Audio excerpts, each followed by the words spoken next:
바람난 사연 지금 시작합니다. 이 얘기를 할까 말까 조금은 망설여졌지만 이미 다 지난 일이고 오래전 일이라 한번 얘기해보겠다. 때는 내가 80년대에 대학을 다닐 때 일이었다. 난 수능을 보고 붙어서 서울에 있는 대학에 입학하게 되었는데 내 고향이 경상도다 보니 서울에서 대학 다니는 게 여간 쉬운 게 아니었다.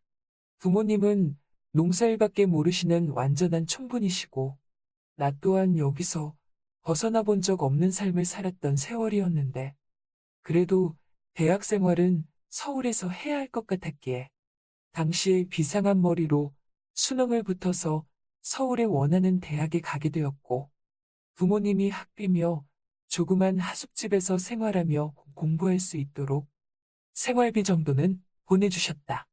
내가 서울에서 대학 생활을 하며 지낸 곳은 대학가 근처에서 조금 떨어진 후미진 골목에 위치한 하숙집이었는데 내가 당시 20대 초반이고 하숙집 주인 아줌마가 40대 중반 정도 되셨던 걸로 기억한다.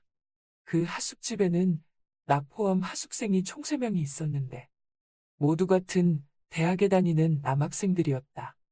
요즘처럼 무더운 여름날 하숙집은 정말 더위를 피할 곳이 없는 너무나 더운 곳이었다.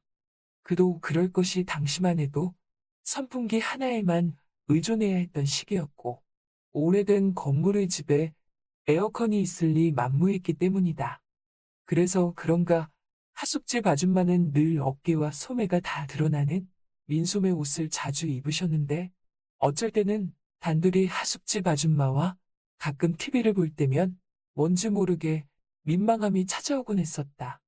지금 생각해보니 그냥 하숙집 아줌마로만 생각해야 하는데도 불구하고 나도 이제 성인이고 대학생이란 생각이 들다 보니 그렇게 나이든 여자라고 해도 팔을 훤히 드러난 옷을 입고 같이 TV를 보는 게 여간 신경 쓰였던 모양이다.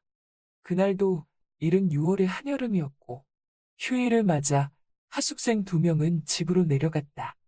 그래서 난 하숙집 아줌마와 단둘이 있었는데 하숙집 아줌마에게는 아들이 하나 있었다. 그 아들은 엄마인 하숙집 아줌마랑 같이 사는 게 아닌 다른 곳에서 다른 가족과 지내다가 주말이면 늘 하숙집으로 찾아와서 시간을 보내곤 했는데 녀석이 당시 고등학교 1학년이어서 그런지 나한테 늘 모르는 문제를 물어보곤 했었다. 난 그때마다 하숙집 아줌마에게 잘 보이기 위해서 그 녀석에게 공짜 과외를 조금씩 해주곤 했었던 기억이 난다.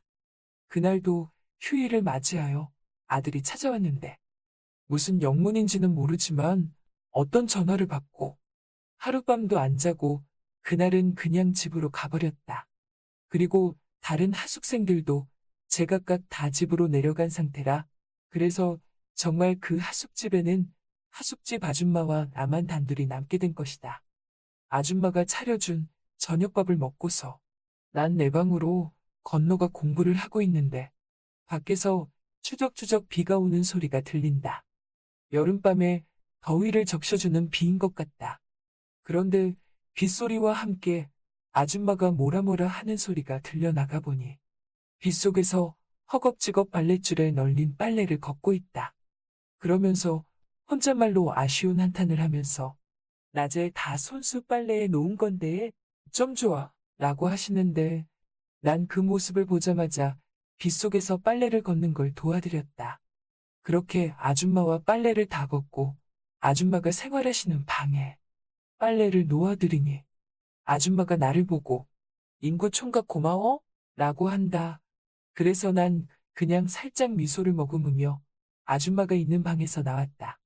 왜냐면 그 방에서 빨리 나와야 할 것 같은 느낌이 든 게 뭐냐면 아줌마의 모습이 정말 뭐랄까 바보 같은 생각이지만 마치 나를 유혹하는 모습과도 같았다고 할까?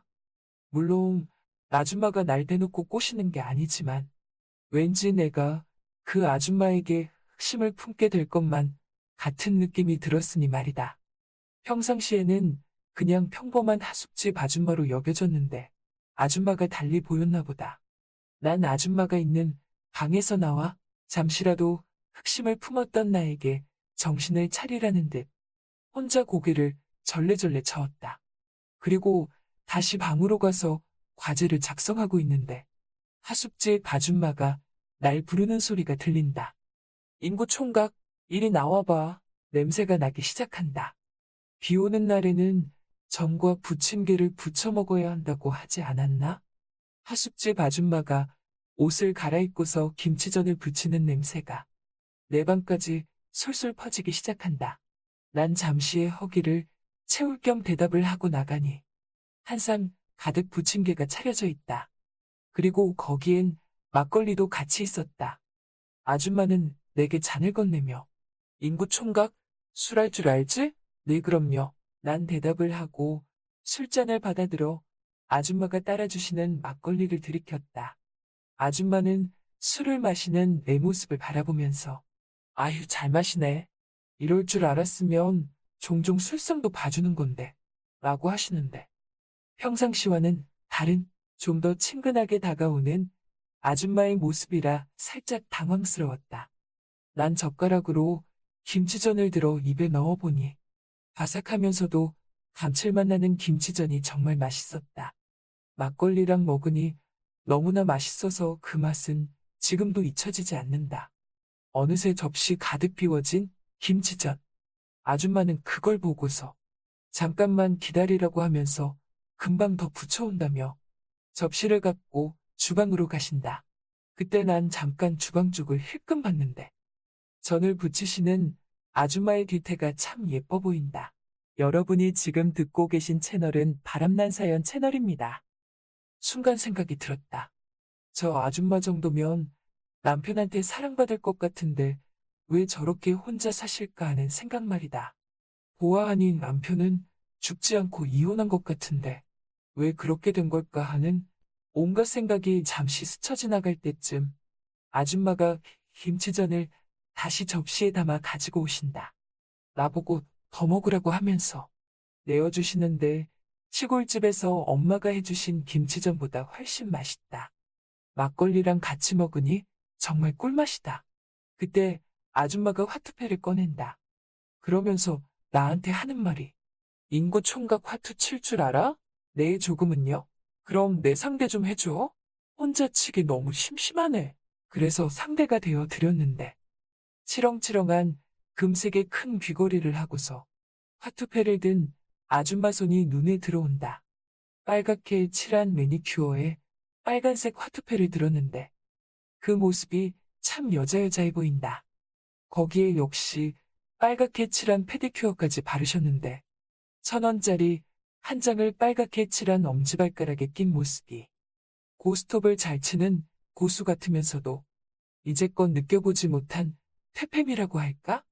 아무튼 그런 느낌이 들어서 난 아줌마와 같이 화투를 치면서 잠시 아줌마의 그런 모습에 빠지게 되었다. 그때였다. 아까 먹은 막걸리의 술 기운이 올라왔다. 막걸리는 먹기에는 좋은데 왜 이렇게 뒤끝이 안 좋은지 자꾸 술 기운이 올라오자 아줌마는 화투를 치시며 그런 내 모습을 보니까 졸린 것 같은데 그러지 말고 한 번 더 하자고 한다. 이번에는 져준다고 하면서 노골적으로 말하는데 정말 같이 화투 치는 게 재밌나 보다. 그렇게 또 그 판이 끝나니까 다시 또 아줌마가 졸린 날을 보내줄 생각은 하지 않고 마지막으로 한 번만 더 하자고 또 그러신다. 그래서 하는 수 없이 한 번 더 해드렸고 난 술기운에 쓰러질 듯한 모습을 보이자 그제서야 아줌마가 몸 안 좋으면 잠깐 여기서 눕고 다시 치자고 한다. 그래서 난 아줌마 말에 따라 그냥 내 방이 아닌 화투를 치던 이 방에서 잠이 들고 말았다. 얼마나 잤을까? 아침 해가 밝은 느낌이 든다. 아줌마는 일찍 일어나서 주방 일을 하고 있다. 난 아줌마가 나 때문에 잠도 못 주무신 것 같아. 죄송한 마음에 내 방으로 건너간다고 하니까 아줌마가 하시는 말이 왜 그러냐며 더 자도 된다고 하신다. 그러면서 알 수 없는 미소를 내게 띄우시는데 그 미소의 의미가 당최 뭔지 모르겠다. 대체 난 여기서 잠들고 무슨 일이 일어났던 걸까? 막걸리에 취해서 아무 생각도 안 들지만 뭔가 그냥 평범하게 시간이 흐른 것 같지 않은 찝찝함이 흐른다. 그 뒤부터 하숙집 아줌마는 다른 하숙생들과 달리 유독 내게 잘해준다. 계란 후라이도 몰래 해주고 과일도 몰래 깎아서 준다. 하숙비도 밀려도 되니 천천히 내라고 한다. 부담스럽다. 이 아줌마가 왜 그러지? 분명 무슨 낌새가 느껴지긴 하는데 확실히 뭐라고 말은 못하겠다. 그래서 그런가 난 이렇게 무더운 여름날이면 그때의 하숙집 아줌마가 아직도 생각이 난다. 그 골목 그 자리에 아직도 하숙집이 있는 걸로 아는데 한 번쯤 옛 추억을 생각해서 찾아가 보고 싶기도 하지만 뭔지 모르게 찾아갈 용기가 안 생기는 이유는 뭔지 나도 잘 모르겠다. 잘 들으셨나요? 오늘의 바람난 사연은 여기까지입니다.